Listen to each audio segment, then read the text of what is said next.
Assalamualaikum warahmatullahi wabarakatuh. Hari ini anak-anak kita akan berbicara mengenai ester. Adapun tujuan pembelajaran pada hari ini adalah siswa dapat menuliskan atau menyebutkan tata nama ester. Yang kedua, siswa diharapkan bisa menuliskan isomer dari ester. Kemudian siswa dapat menyebutkan sifat-sifat ester. Kemudian selanjutnya siswa dapat menjelaskan proses pembuatan ester. Dan yang terakhir adalah mampu menjelaskan kegunaan ester dalam kehidupan sehari-hari. Baiklah, kita akan mulai dari tata nama ester. Ester adalah salah satu turunan dari senyawa asam alkanoat.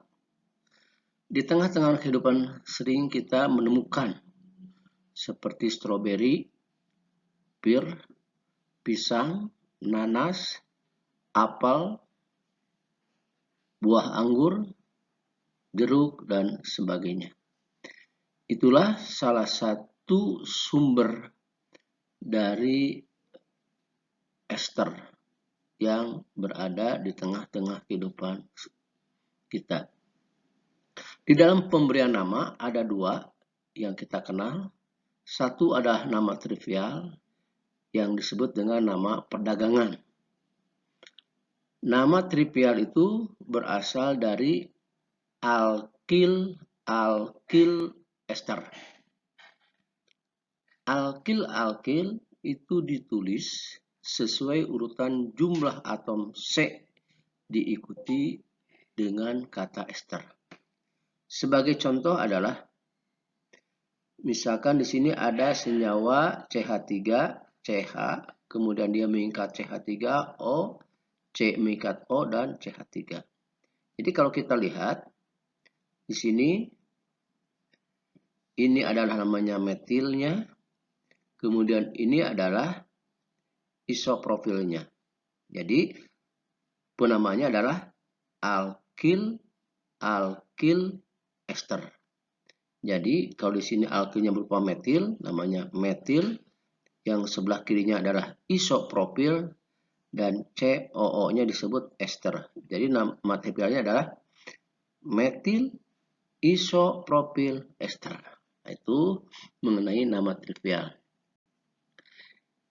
Yang kedua, ada yang disebut dengan nama IUPAC atau nama resmi.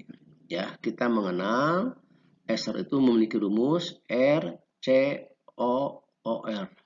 Jadi ester itu dianggap turunan dari asam karboksilat di mana atom H-nya diganti dengan gugus alkil. Oleh karena itu, ester diberi nama lain adalah alkil alkanoat. Alkil itu diikat oleh atom O, ya, sedangkan alkanoat meliputi gugus alkil dan gugus fungsinya. Sebagai gambarannya adalah, misalkan ada rumus RCOOR. Ya, ini R-nya itu adalah alkilnya, ya, ini adalah alkanoatnya. Sebagai contoh, misalkan ada rumus struktur H mengikat kepada O mengikat kepada O lagi, O-nya mengikat C2H5. Bagaimana cara penamaannya? Nah, kita lihat gugus alkil yang terikat pada O, yaitu gugus C2H5 atau dikenal dengan nama etil. Kemudian yang sebelah kirinya adalah jumlah atom satu. Satu itu dari metanoat, ya. Jadi penamanya adalah etil metanoat. Kemudian yang kedua, CH3, CH, CH-nya mengikat CH3, kemudian CH-nya mengikat O, O-nya mengikat C, C-nya mengikat O, dan CH3. Apa namanya? Ya. Penamanya seperti yang tadi telah kita sebutkan. Ini sebut dulu, ini namanya adalah isoprofilnya, ya, isoprofil yang terikat pada O, isonya. Kemudian di sini adalah alkanoatnya. Jadi isopropil C-nya di sini 2 etanoat. Jadi nama struktur itu adalah isopropil etanoat. Ya, begitu cara penamaan untuk ester yang merupakan dari nama IUPAC. Ya, IUPAC itu adalah nama resmi. Jadi cara penyebutannya disebutkan dulu gugus alkilnya, kemudian diikuti gugus induknya itu alkanoat. Ya, kemudian yang berikutnya, siswa mampu menuliskan isomer ester. Pada senyawa ester itu memiliki 2 isomer. Satu isomer kerangka, isomer yang terjadi karena adanya gugus rantai cabang atau rantai lurus. Contoh misalkan metil butanoat. Ya, metil butanoat ini rantai lurus. Maka kalau kita buat cabangnya bisa menjadi isopropil, ya, isobutil. Jadi atau kalau kita ingin lebih jelasnya lagi, misalkan dari metil butanoat, ini bisa saja dituliskan kalau rantai bercabangnya menjadi metil, kemudian induknya adalah 2 metil propanoat. Ya, jadi 2 metil atau 2 metil propanoat adalah merupakan isomer kerangka dari metil butanoat. Kalau metil butanoat itu rantai lurus, yang tadi rantai bercabang. Yang kedua adalah isomer fungsi.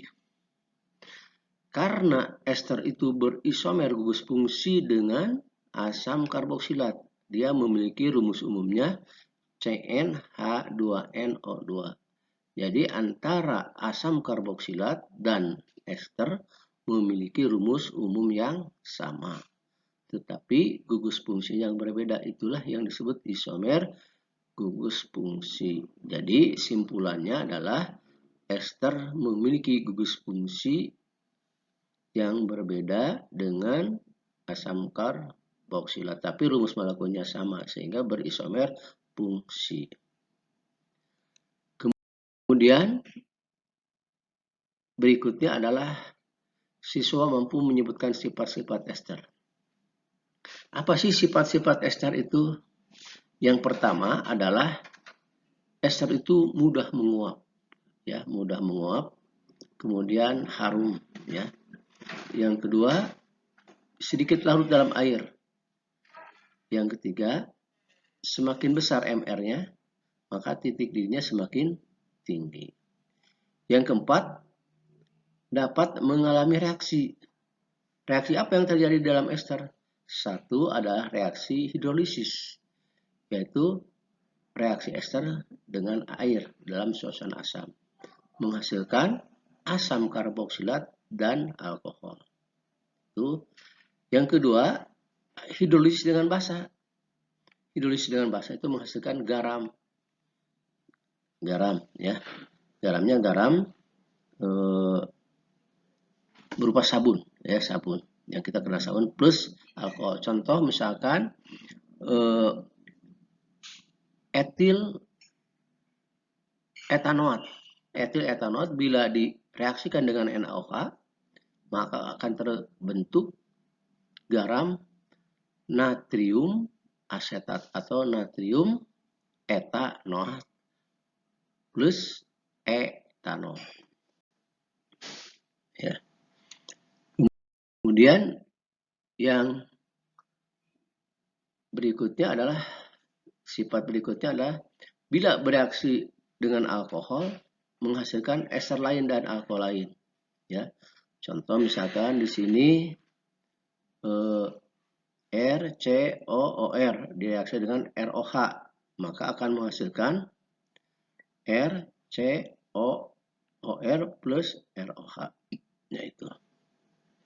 Jadi kalau kita lihat dari strukturnya, ternyata ester jika direaksikan dengan alkohol maka menghasilkan ester baru dan alkohol jenis lain. Sifat yang berikutnya adalah bila direduksi dengan alkohol, ester itu akan menghasilkan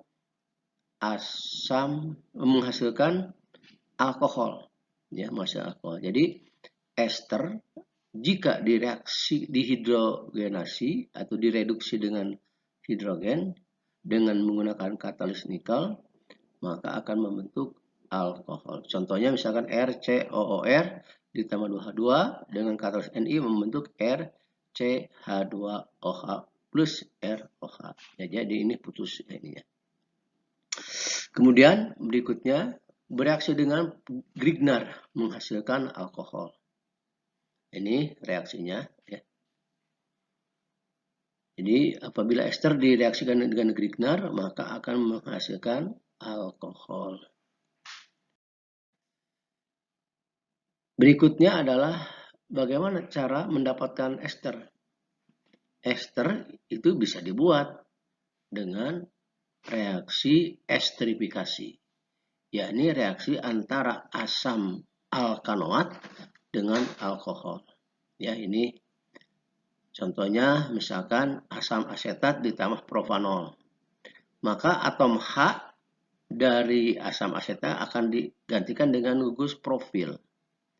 Maka akan dihasilkan propil asetat. Nah, ini mengenai reaksi pembuatan ester. Yang terakhir, ester ini ternyata adalah bahan yang banyak digunakan sebagai aroma, ya, untuk membuat makanan.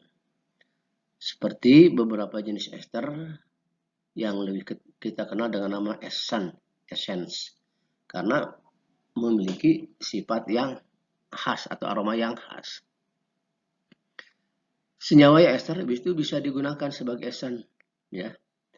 Jadi di antaranya adalah misalkan etil butirat. Ini untuk aroma nanas, ya. Metil butirat ini untuk aroma apel. Etil format ini digunakan aroma rum. Kemudian propil asetat ini aroma buah pir. Kemudian amil asetat, nah ini ada rasa pisang, ya, aroma pisang. Kemudian ada rasa jeruk manis, berarti ester yang kita pakai adalah normal oktil asetat. Ingin ada rasa sarsaparilla, oh kita gunakan ester metil salisilat. Nah, inilah beberapa kegunaan ester yang terdapat dalam kehidupan sehari-hari yang sering kita konsumsi.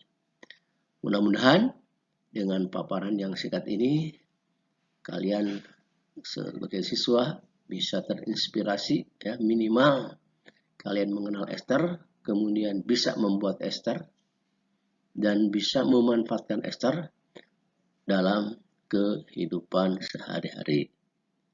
Terima kasih, itu yang bisa Bapak sampaikan. Mohon maaf atas segala kekurangan. Assalamualaikum warahmatullahi wabarakatuh.